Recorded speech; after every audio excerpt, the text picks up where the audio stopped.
Dinosaur के विलुप्त होने के बाद भूस्थल पर स्तनपायी प्राणियों का आधिपत्य शुरू हुआ। पर्याप्त मात्रा में आहार उपलब्ध होने के कारण छोटे छोटे स्तनपायी प्राणी बड़े आकार के हो गए। इसी समय बड़े बड़े शाकाहारी एवं मांसाहारी स्तनपायी प्राणी धरती पर नजर आने लगे।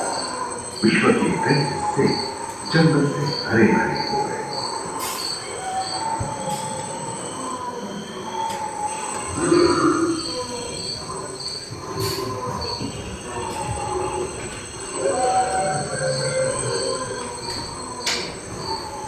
हाथी के पूर्वज डायनोथेरियम और घोड़े के पूर्वज यूहिपस की उत्पत्ति हुई, जो आज के हाथी और घोड़े में रूपांतरित हुए।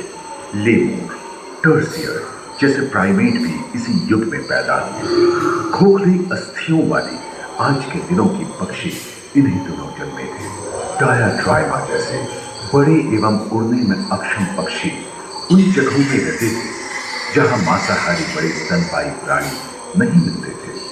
एक एवं बंदरों का जन्म लगभग 1 करोड़ वर्ष पहले हुआ था। इस समय आदि मनुष्यों का भी आविर्भाव हुआ। जलवायु में शीतल बर्फ की चादर।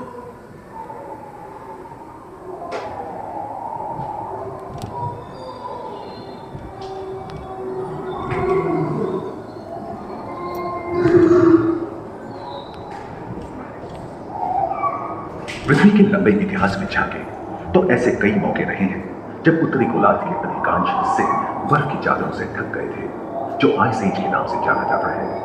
हम आज ऐसे ही एक आइस एज में रह रहे हैं जो 20 लाख वर्ष पहले शुरू हुआ था। रोएदार गेंडे, रोएदार स्तनपायी और कस्तूरी कायों ने अपने शरीर के रोमों की सहायता से शीतल जलवायु के साथ तालमेल बैठा दिया था। पुष्ट गुंबद आकार के खोलनुमा ग्लाइपोडोन जैसे विशाल आर्madillo भी उन दिनों मौजूद थे। सेबर टूथ वाले बाघ और विशाल सिंग वाले हिरन जंगल में शान से विचरण करते थे। संभवतः सामने के दांत से मांस को चीरने फाड़ने में हुई अड़चन के कारण यह समय के साथ विलुप्त हो गए। वहीं दानव आकार के हिरन हिंसक जानवरों से बचने के लिए तेजी से नहीं भाग सकते थे। फलस्वरूप वे भी ओझल होते गए।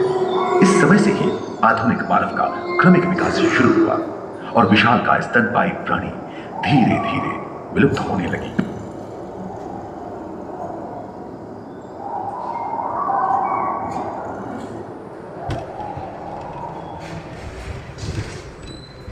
उम्मीद है कि आपको इस सफर में मजा आया होगा, जहां जीवन विकसित होकर लाखों अन्य रोगियों में परिवर्तित हो गया।